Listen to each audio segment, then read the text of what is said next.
So Suad, on behalf of AUC and all your many friends and admirers here tonight, I invite you to join me on the stage to receive this award in honor of your incredible dedication to education and philanthropy.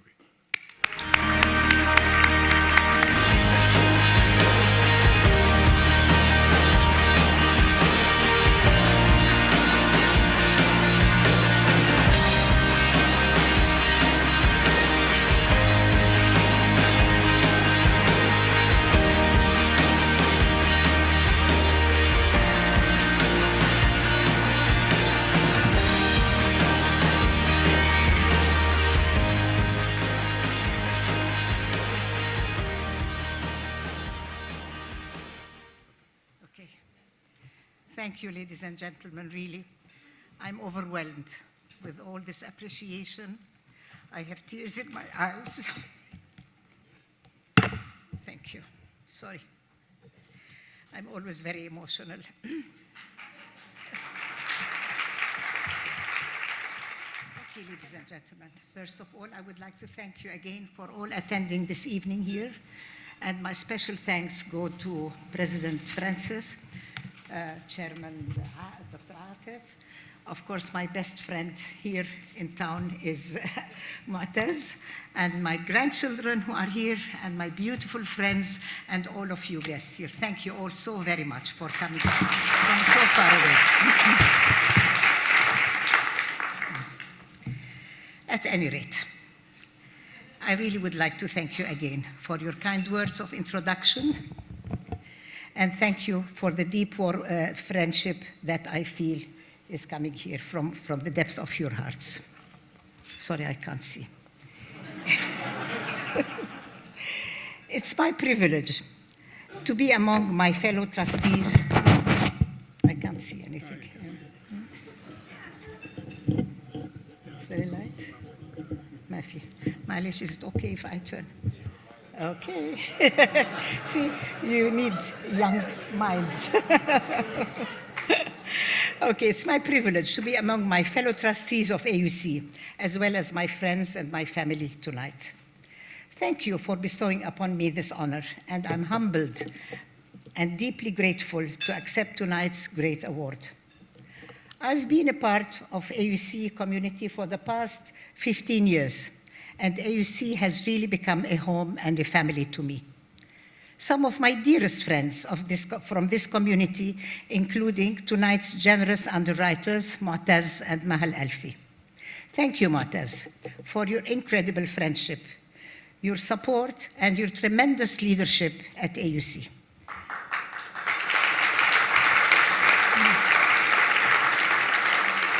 Thank you all for providing me with the opportunity to contribute and share in the development of such a highly respected institution in the Middle East.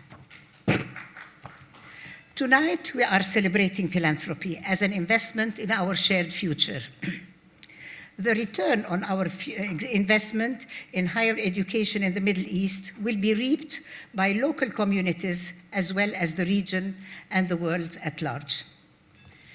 Philanthropy is as beneficial to the donors as it is to the recipients and should be recognized as such.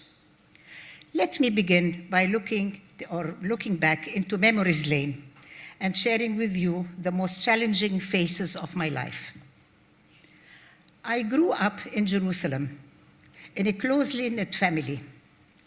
We had many highs and lows during our lives. My father and mother came from two different cultures. In 1932, they were married in Jerusalem when the Middle East was in turmoil, the map of Palestine was being redrawn, uprising revolutions and the Second World War were at its doorsteps. We lost our country when I was quite young. My father's family was politically active, and as a result, they were persecuted by the occupying authorities. My mother was also captured simply for being a German living in Palestine. Palestine at that time was under British mandate. I recall making the long journey with my father and my little brother to Bethlehem's prison and later to Sarona, a concentration camp near Jaffa, to visit my mother every weekend during her long years of captivity, until the end of World War II. I recall very clearly in my childhood's memory the pain and the hardship that we as a family endured. In 1948, shortly after my mother's release, the ethnic cleansing of Zionist extremists began, and the exodus from our homeland was at its peak. The plight of the Palestinians was atrocious. Hundreds of villages were burned and leveled to the ground. Others were abandoned. Villagers were expelled, imprisoned, or assassinated. Then came the bloodshed, or the bloodbath, in Deir Yassin. A few dozens of elderly women and some children fled to Jerusalem. Orphans were accommodated by some Arab families. Schools were shut down. Other cities surrendered. The days of terror persisted. The state of Israel was declared, and the Arab morale was at its lowest. My family was forced to flee Palestine, and my parents made their way to Beirut by sea. The memory of the Exodus is painfully carved in my mind forever. We were cramped into small boats that carried us to mooring ship outside the old port of Jaffa. The SS Normandy was already packed with refugees and their belongings, but the authorities kept letting more and more people come on board. Confusion was everywhere. It all looked so adventurous and exciting for us children, but soon we could feel the emptiness and the sadness filling the hearts of all those on board the ship. Our arrival at Beirut seaport was dramatic. Thousands of refugees disembarked without proper documentation, without passports or permits. We were citizens of a country that no more existed. We were families with no funds to sustain us, and we were people without a future to look forward to. The adaptation to a new environment was very difficult, and my parents had to struggle to survive. Overnight, we became refugees, living in exile. My parents, and especially my father, had high hopes of returning back to Palestine. But the political, as well as our financial situation, worsened from day to day. All we had was what we set out with on this rough and dangerous journey: a few personal belongings, my parents' education, a good reputation, and a will to survive. Facing the unknown and disappointed at the realization of losing everything hit my parents very hard. The outlook was gloomy and desperate. I had a terrible feeling of sadness for the idyllic city of Jaffa, city of oranges, and for the holy city of Jerusalem, city of my childhood. The richness of Palestinian culture before 1948 has vanished forever. In spite of all the difficulties, my mother was always encouraging and thankful that we were together and safe. She always made the best out of a bad situation, whistling like a bird, whistling her way through her daily chores. She never lost hope and convinced my father that he should not lose hope either. They worked long hours and endured many hardships and separation. In 1949, my father immigrated to Saudi Arabia to start a new life in exile.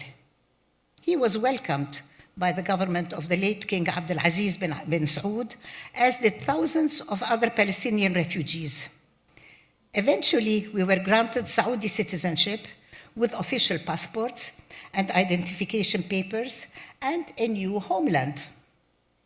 Throughout that period, my parents were adamant that education was the #1 priority for us children. All their savings was directed to our education. But when I reached college age, their savings could not cover the full board and tuition fees required. My dreams were shattered, but I did not waver. My aspiration was to pursue my studies by all means. I worked very, very hard and applied for a scholarship at Beirut College for Women, of course in Beirut, which was gratefully granted to me.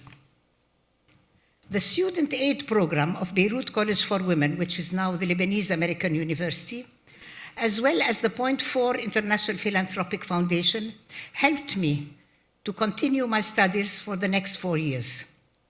Those were joyful years of my life as a student, but I was always aware and sensitive of the plight of the refugees and needy Palestinians in exile, and especially of the students who were unable to pursue their education. As an extracurricular activity, I worked as a volunteer in the college neighborhood school that served the surrounding community of underprivileged kids, or children with special needs. I was so motivated by this volunteer initiative, as it taught me to be considerate, compassionate, understanding, and supporting to the needs. This hands-on experience was the guiding star of my aspirations. The day of my graduation was one of the most important milestones in my life. I was 21 years old, and I had many dreams and visions. I was determined to make them come true. I knew that to realize my dreams, I had to be proactive and directly involved to help the less fortunate. I wanted to work in humanitarian projects, especially in the fields of health and education. I wanted to invest in human beings. I wanted to make a difference in their lives, as I believed that every human being has the right to live a decent and productive life. My focus has always been my duties towards my family and my responsibility towards society and the underprivileged. My life took another positive turn in 1954. A month after graduation, I married my late husband, Ahmed Juffali, who was born in the holy city of Mecca al-Mukarramah, and I relocated to Jeddah. I was worried at that time that as a young woman in Saudi Arabia, I will not be able to fulfill my dreams and aspirations. However, that was not the case.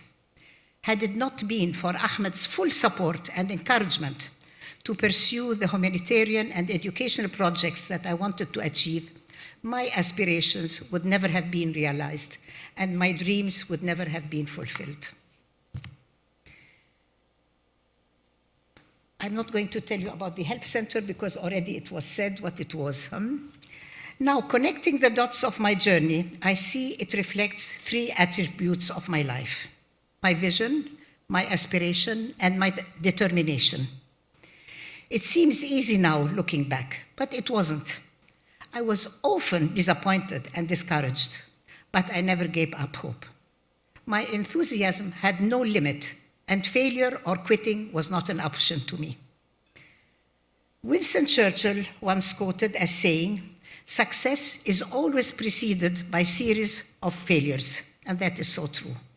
I experienced a number of setbacks in my life, but I promised myself never to give up, even when I got it wrong. Making mistakes is part of the learning process, and the only real mistake is the one that we learn nothing from. My late husband, who was a role model and inspiration throughout my life, was a great believer in youth. Wisdom, he used to say, can be found in the elderly. However, youth has the drive, the energy, and the enthusiasm needed to make things happen. Thanks to his constant support and daily encouragement, I was able to perform a major role in the advancement of young women in Saudi Arabia. I was able to support students in several countries of the region, and most of all, I fulfilled my dream to help orphans and children with special needs. I also believe in young generations, and certainly youth that is empowered with knowledge is the most influential strategic resource in any nation. Helping to serve the youth of today will always be my primary goal. I'm a great believer in education. because of its impact it had on my life. I vowed to myself to develop my life, to educate and to empower the marginalized by equipping them with the most powerful tool they can get. And I believe that it is only the power of education that will lead to prosperity, advancement, and success. I believe that a good educational system is the best shield against extremism in all its manifestations. Likewise, it is the cornerstone for building social cohesion and creating equal opportunities. It must therefore continue to be a guide, steering the world towards future tolerance and peace.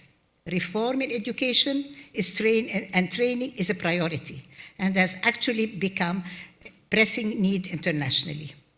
We need to transform our universities into effective centers that will provide knowledge, culture, and training, and instill values like democracy, solidarity, and tolerance that will provide the pillars to build up the Arab world of tomorrow.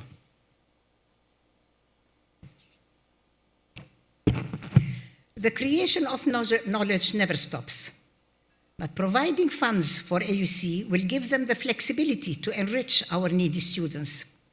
It also gives AUC the ability to proactively explore new opportunities, to provide continuous growth. It enables the university to give and ensure an academic experience, to fill its mission, and to prepare the next generations of leaders able to take on the world's pressing challenges. But in order to provide a first-class university, financial support is required to raise and to develop the quality and high standards of education. And as you all well know, the greatest universities in the world are supported by contributions of individuals and companies. Without these donations, universities cannot continue their mission of growth. We in the Middle East must achieve our place under the planet. The world is at a race towards the stars. Let us win this race, and let us build AUC to prepare our youth for advancement of education and technology. Let us invest in our young people by giving them the best education and the best training they deserve. And let us prepare them to face the world boldly and bravely, with confidence and pride in the emerging world. And I assure you that AUC will always remain, that is with your full support, an all-inclusive academic home to all students, regardless of their faith and nationalities, and where all can enjoy equal opportunities to learn and reflect without restrictions. Now, please allow me to conclude my speech tonight by sharing with you a subject that worries me deeply. It worries me. Yeah. I come from a part of the world that is torn by ideologies, by religious conflicts, by sectarian hatred, misunderstandings, and differences, which are manifested all over the Middle East and is becoming a worldwide issue. We have witnessed harassment. We have witnessed fear, ugliness, uncertainty among the young. The political rhetoric or the media campaign has invigorated unacceptable patterns of harassment, discrimination, and intolerance. Fanatism is playing a major role in dividing our communities. We in the Middle East are facing a brutal attack by fanatics. The Holy Quran mentions them ever so often. It says Ad-Dallin, which means the lost and the devious people who distort the name of Islam in order to justify their monstrous crimes. Nothing treats our religion with more contempt and injustice, and nothing hurts people of faith more than the actions of these elements. They agitate sectarianism. They are a destructive minority who mislead young people into abandoning their countries and their future by spreading violence worldwide. This violence, whether against people of faith or humanity, is utterly, utterly condemned by Islam. Evil is not Islam. Terrorism is not Islam either. Terrorism is evil. Islam is peace, mercy, tolerance, and forgiveness. Demeaning Islam by adding the term terrorism is unfair and doing injustice to religion. But it is important to understand that these groups are a tiny anomaly. It's not even an anomaly of the world. While 1.5 billion of good Muslims commit themselves and conform to the Holy Quran. But as the saying goes, a drop of venom poisons a well. All religions call for compassion, social justice, mercy, and tolerance. The Quran prohibits manslaughter and teaches us tolerance, forgiveness, peace, and acceptance of others. And I often ask myself whether this cry for help, is it a rebellion? From this flows everything else, the equal dignity of all people, tolerance and acceptance of all prophets in our world of today. Faith is still a major force and can be used for good by some or for harm by others. It is our role to reach out to these vulnerable and distorted minorities, as well as the underprivileged communities, by giving them hope for a better future and by enriching their lives with education, aspiration, with confidence and justice. And as the saying goes, education is the movement from darkness to light. Now, regardless of all national, ethnic groups, religion, preferences, and differences, we will stand together as a community of mutual respect and care. We will oppose those who question our shared commitments and intellectual freedom and social justice. We will not let them draw us into the abyss of ignorance. Therefore, let us tonight, we people of all faiths here tonight, and all religions, unite and hold hands together and pray to our Lord, God Almighty of all religions, to give us the wisdom, the strength, and the understanding to tolerate and forgive all the atrocities that have been committed in the name of God and religion. Wassalamu alaikum wa rahmatullahi wa barakatuh.